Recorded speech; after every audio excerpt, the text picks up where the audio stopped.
here we are, Steve. We're here to talk about scales. For anybody who did read our latest article in Icing, that was primarily around not necessarily the exercises or the vowels or anything like that, but it's actually to do with scale patterns and what influence that has on our voices, on our training.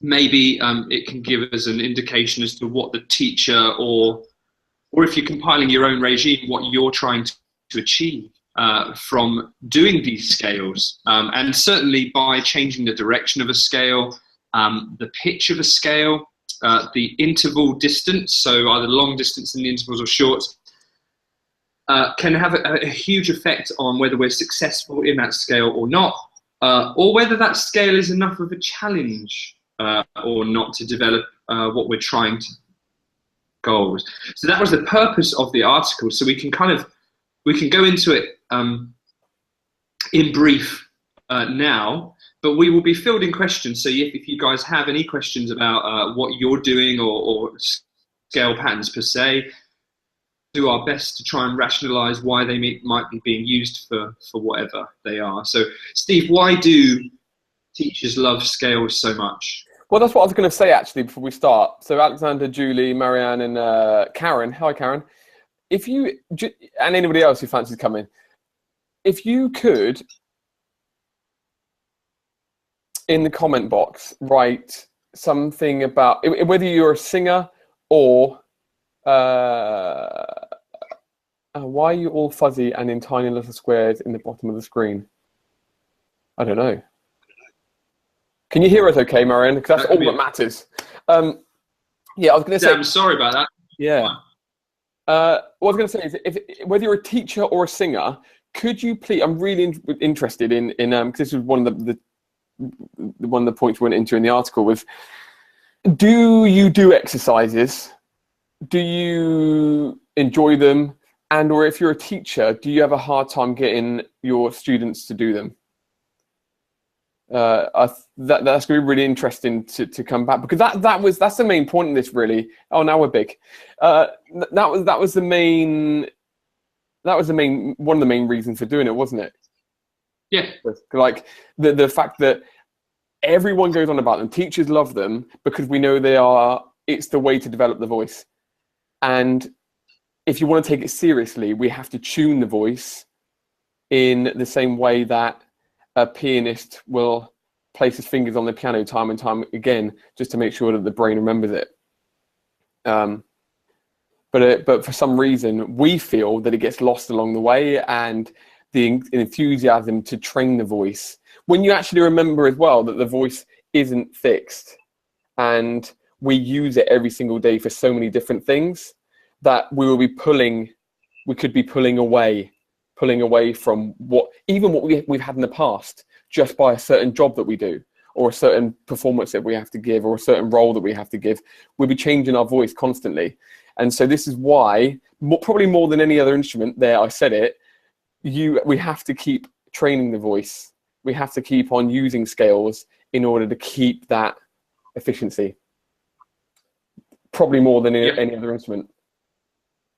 That's true. And even just, us conducting say a 30-minute webinar, I wouldn't like to sing a song straight after just kind of talking for this long, because like you said, it will root us in a certain part of our voice, and a scale, perfect opportunity to rebalance or stretch the vocal muscles out of this situation.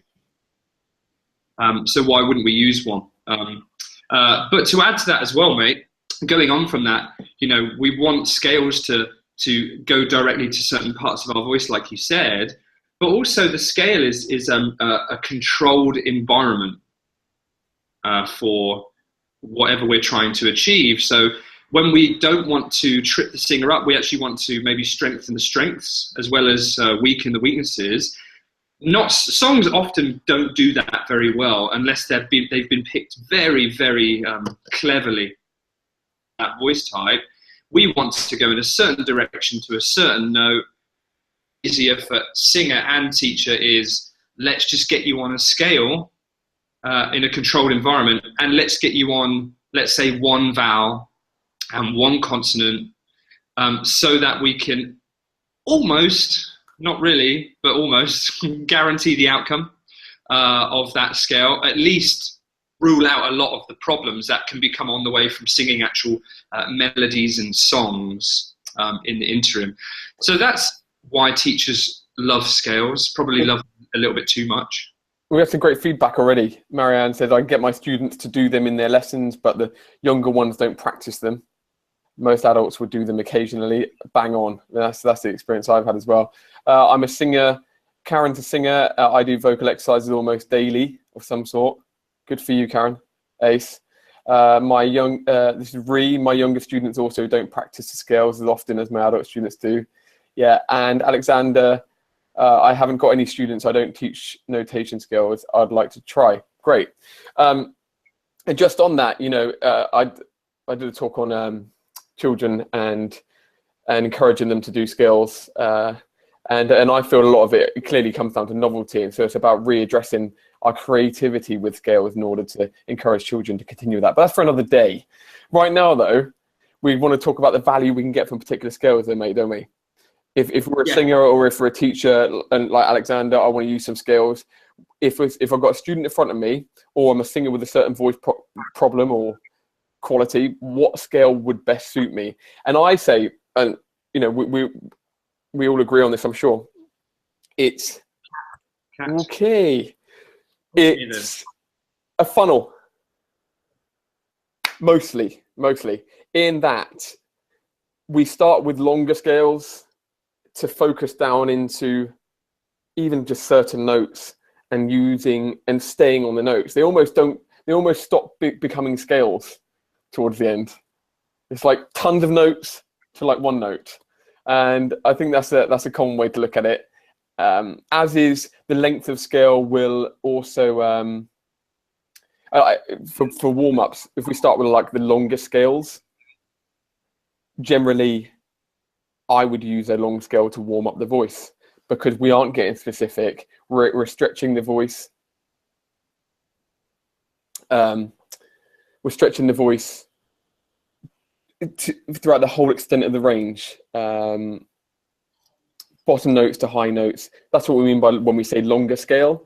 Exactly what we mean. So 1.5 scale, some people may call it, or they may use that scale. Again, just stretching the voice, encouraging some blood flow, and experiencing the different registers.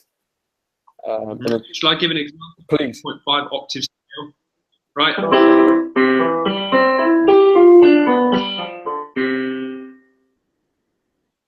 Yep. And again, we would almost, although advanced singers can definitely use 1.5 scales, we would say that beginner or those that are new to scales would start with the more wider ranging scales, with the caveat that they're more complex to learn to begin with. So that's also something to take account as teachers. More notes. Sorry? More notes, more complex. Notes. Yeah, exactly. Yeah. So that's the starting at the top. Beginner, new to scales, as a warm-up, stretching, experiencing the different registers, long scale, 1.5 scale, scales that go for a wide range. Chris? Well, yeah, we could, if someone wants to go even further into that long scale, you can take a 2 octave, which has the added benefit, depending on where you put it, as starting lower, higher as well. So the increased flexibility that someone can experience from choosing that scale is one kind of added benefit. Another reason why starting the scale quite deep like that and going quite long is to experience that passaggio or that break constantly, because the scale is so long, generally the top note is going above the passaggio, and you have often no choice but to address that moment and make a choice. And for beginner singers, that is usually to flip or crack or break, because let's say maybe for the female at that point, if the top note is D, D is often want to pull that chest register up in the naughty way if you're trying to train more flexibility in that area. And so, yeah, the top note placement of some of these long scales is absolutely crucial to ensuring the transition that you want, which is the next room, you know, developing the upper range. So that's why we might also choose that long scale.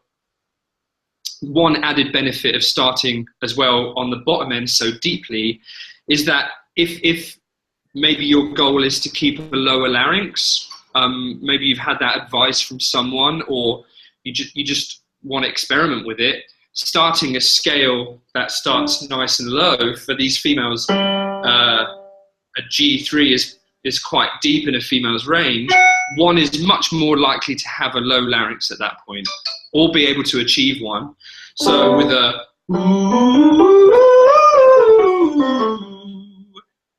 that gives that person a lot better chance of maintaining that low larynx position across the scale than if we were to start that in a different place, i.e. the top down. So that's kind of the, let's say, the case for longer scales. But as you probably experienced, Steve, as well, the intervals between these scales are a bit longer, you know, between 2 notes and 2.5 or something like that, depending on which part of the scale you're in. They're quite big intervals, so they kind of help us to get a bit of a run up to the top and skip out voice qualities, if you like, if we're trying to train the break. Well, that's it, isn't it? It's actually, they're great. They're great for beginners. They're great for experiencing and for warming up. But yeah, equally as well, as you just said. Then on the flip side, if somebody is very developed, then being able to go from the low notes to the high notes and back again with a certain vowel, obviously changing that vowel slightly as we go up and down, however it works out, being able to maintain that smooth tone on a 1.5 scale, for example, shows real development and real ability. So again, can be used. We're not saying solely beginners, solely those that haven't done any scales before. It can be used on both sides. So don't worry about throwing out a 1.5 scale to someone who knows what they're doing, because it's also got value. Yeah, and I don't know if with a bit of a personal insight, you know, the 1.5 scale or the 2-octave scale in my regime, it features quite little because I do see it as a stretch. Once I've spoken a bit that morning, enough to get a bit of readiness in the vocal folds to be stretched. You know, if I haven't used my voice at all, I tend to start quite low and work towards that stretch. But having chatted a bit, 1.5 octave or 2 octave, and then beyond that and a bit of straw work, I am straight into shorter intervals, more local notes, and developing those. So like, let's say we talked about the 5-tone scale, this one.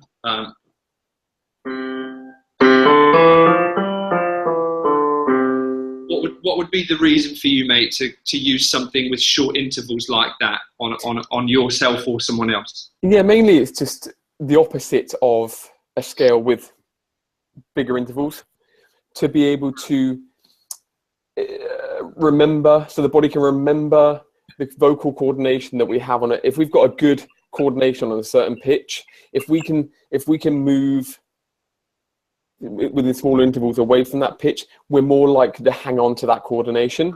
For example, if we're just inside the passaggio and we're looking for a singer to retain some TA engagement, which is chest type for the people out there. Yeah, chest voice, yeah. And we know if we do throw them bang on it, so let's say a female, we throw a female into a D5 on a scale, just straight on in there. They may not have the association to engage the TA or a chest voice in that part of the range, because it's just way, way, way outside of anything they've experienced. This is this note. Yeah. So starting on. So someone who does that, we could say that by walking up on a they're more likely to, oh yeah, okay, B flat. I definitely find that amazing coordination on a B flat 4. Can I find it on a B4? Oh, and a C5 and a C sharp and a D, and then that association with that B flat is just being maintained on the way up. Now again, flip that takes some real control, because we know that a part of the range is really hard to coordinate without getting other stuff involved. But that is with an advanced singer, a way to help them maintain a cracking coordination from a note that's working out. That's where I'd use it.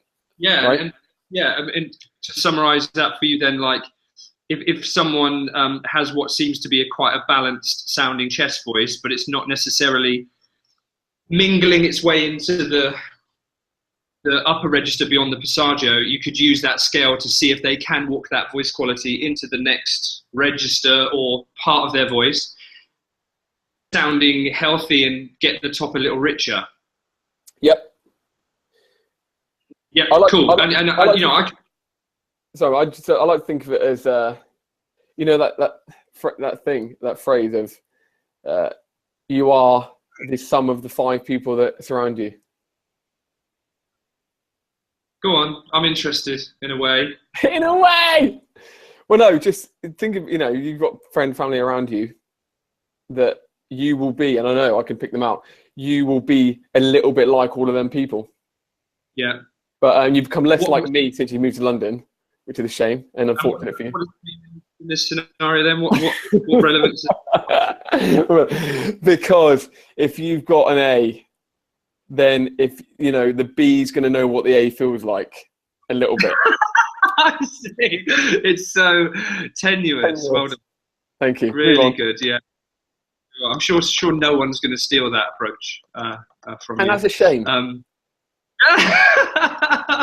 But look, on the flip side of what you said, so if someone's trying to, let's say, maintain a voice quality like chest into the upper ranges and is having, because they're straining loads, but just because it just doesn't seem to be carrying with them, fair enough. But we've got, some people might use that 5-tone scale to extend range when there's, let's say, already a fairly considerable break in the middle, a little bit yelly already, which is where this 5-tone scale is actually going to trip you up, because the shorter intervals, to the singer Steve just described, that helps them to bring that voice quality, hopefully with a bit of skill, into the next room and richen it.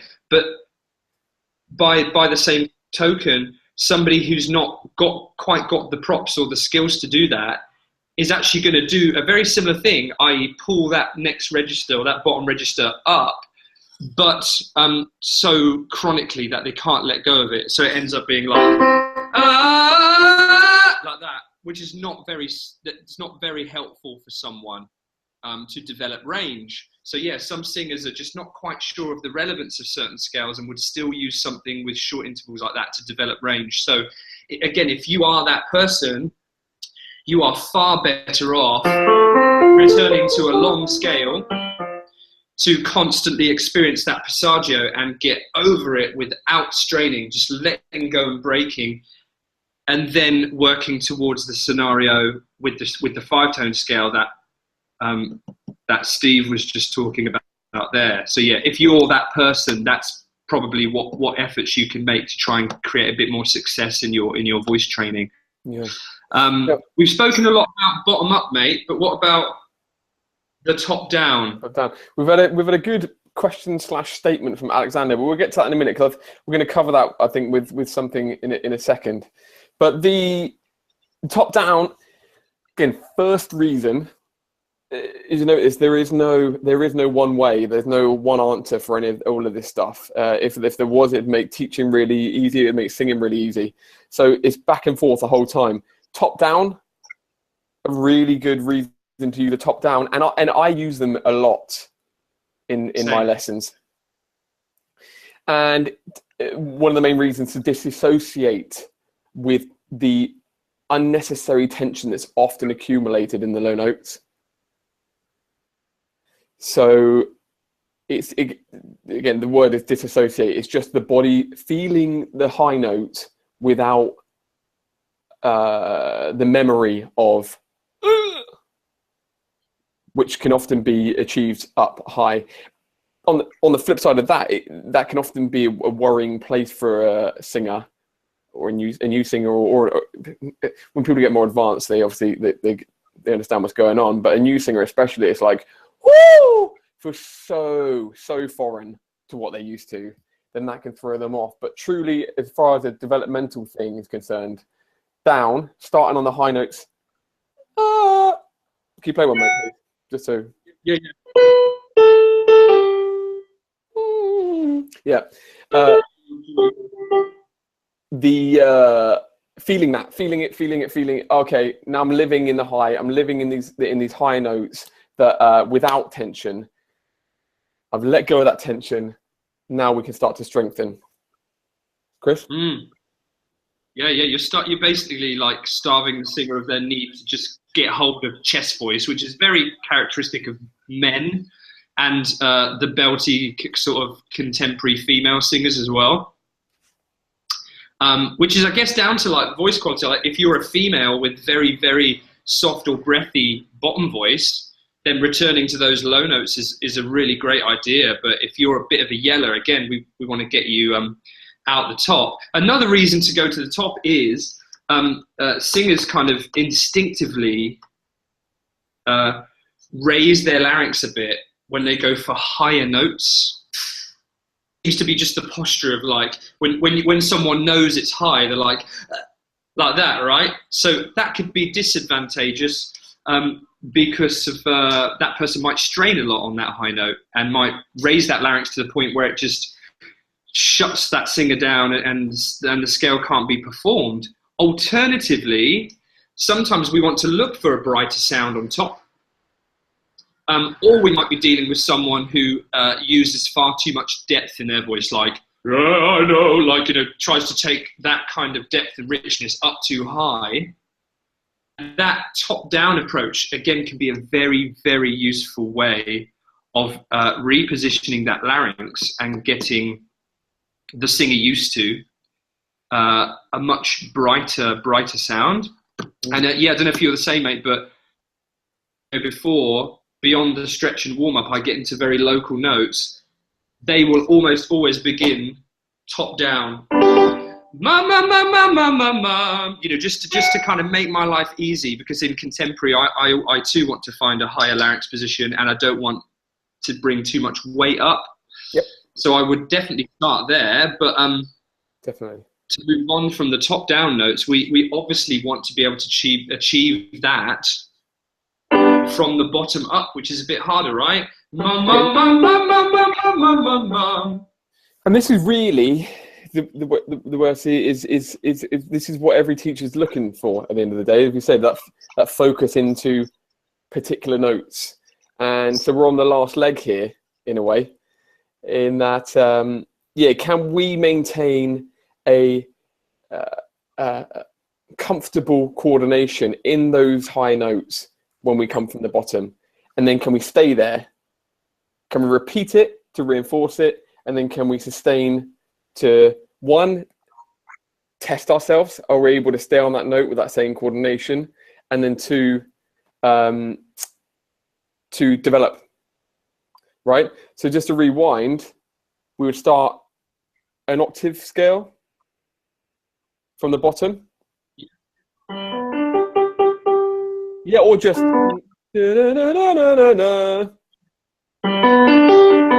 yep. That's the next step on to go. All right, now I can return to chest voice, engage.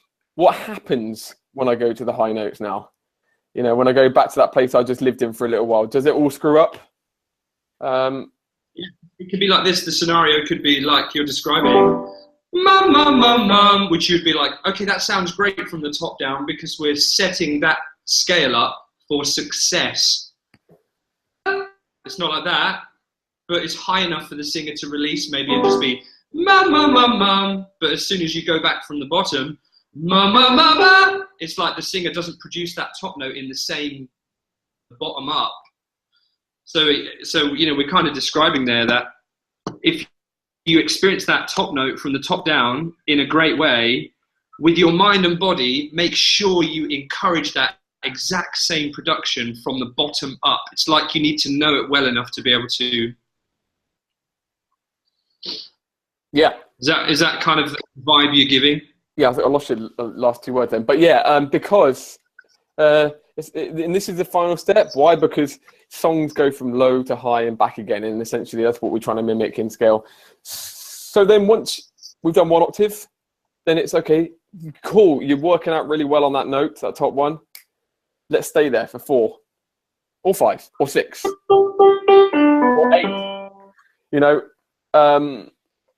just in order to feel the same thing and reinforce it. Because we get really good at just hitting one note for one beat. Yeah. And coming down and never really address the sustain, you know, like we add vibrato as well sometimes. Ma ma ma ma ma ma ma, which is a further kind of to tune in so many things, keep the vowel, not succumb to tension, balance airflow, stay calm mentally, all that stuff. So as a teacher on that note, I would say it's a pivotal moment, that when you go from repeating scales to sustaining. Yeah.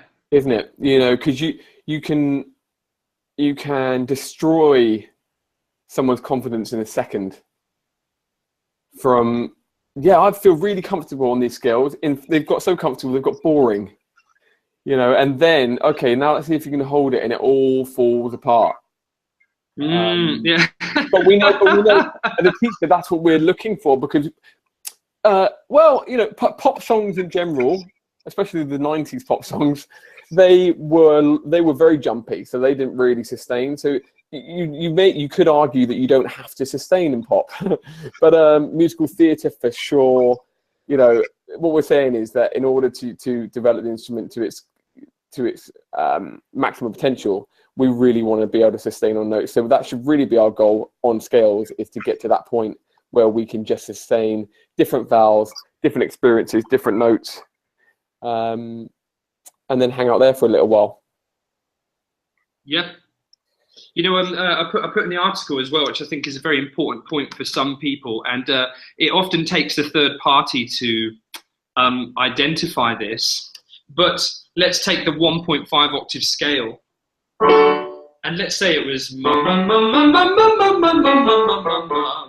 Now, some singers in their mind, because they know about the passaggio, they know there's a change in something, and we spend our lives trying to erase that so that it all feels like basically one voice. There's nothing to worry about.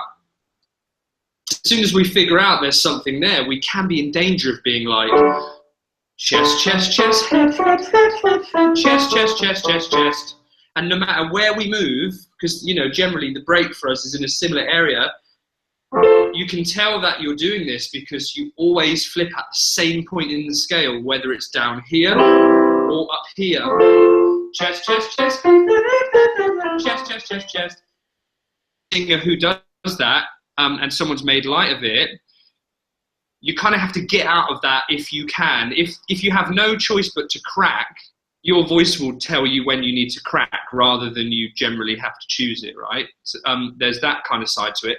But in order to throw yourself off and probably train this a bit more effectively, which have no definite notes in between the bottom note and the top note, really, really highlight someone who's flipping on purpose when they don't need to, which is why I find sirens are incredibly useful. And you might be able to do them like with the straw,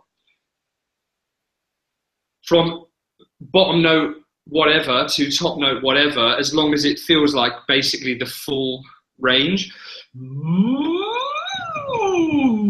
And if there's a crack in that, there's generally a crack in that because there's a crack in that and it needs working on. But it's very hard to choose to skip out of that without being rumbled by yourself or the teacher.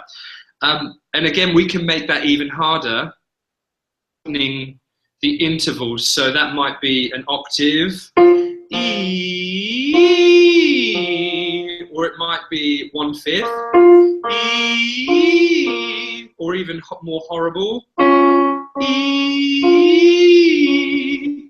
Maybe it's a third, but it really, as well as discouraging the flipping at certain points in the scale, it's a brilliant, shall we say, for connecting notes, because if you go slowly,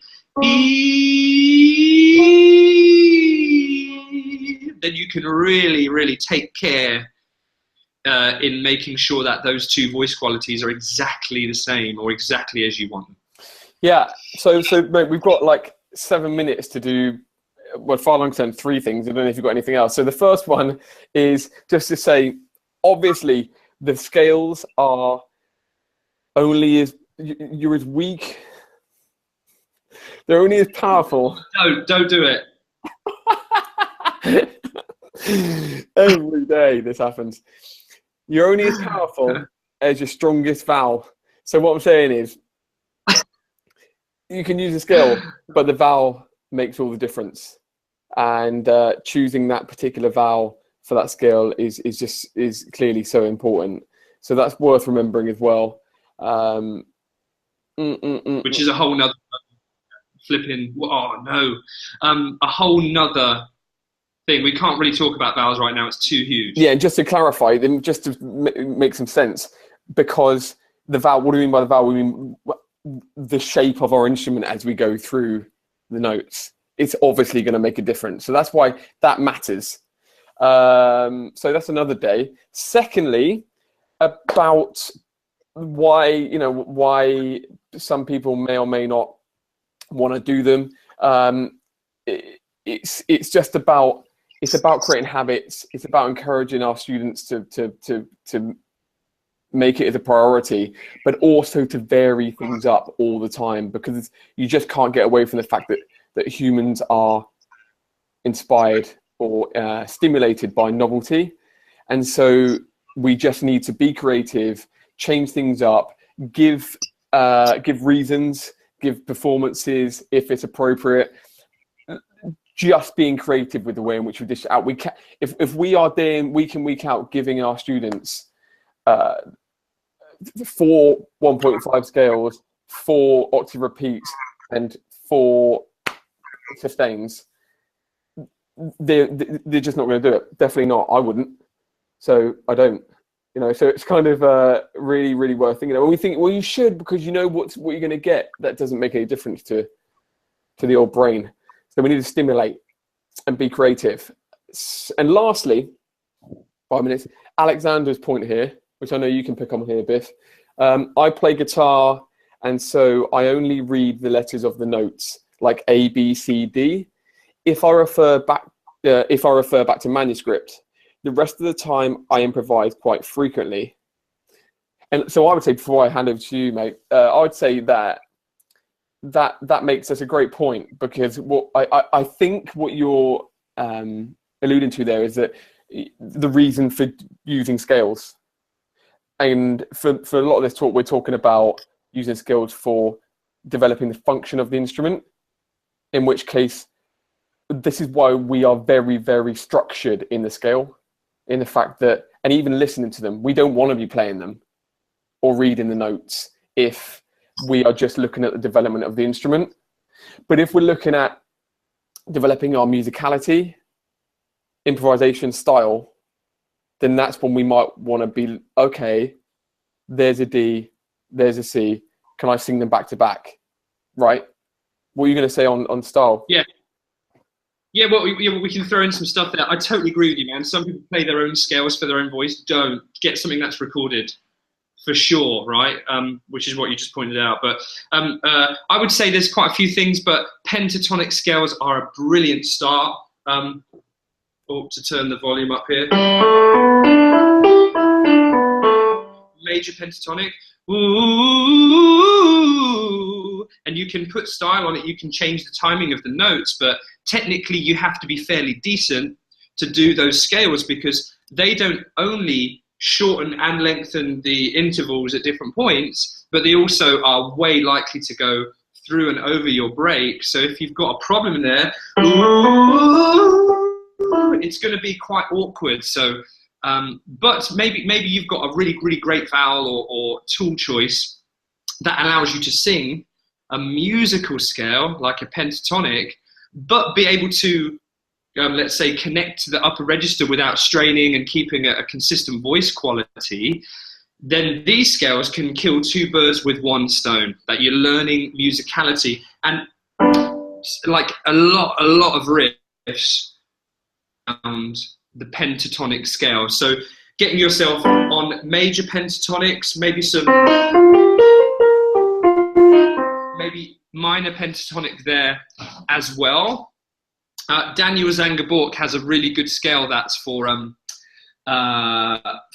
developing the distance of breath, and he does it something like this. I have to try and remember, but it goes, let's say it from here, yeah. Hold me, hold me, hold me, hold me, hold me, hold me, hold me. And he does that, and it's got a H, so it makes you lose breath.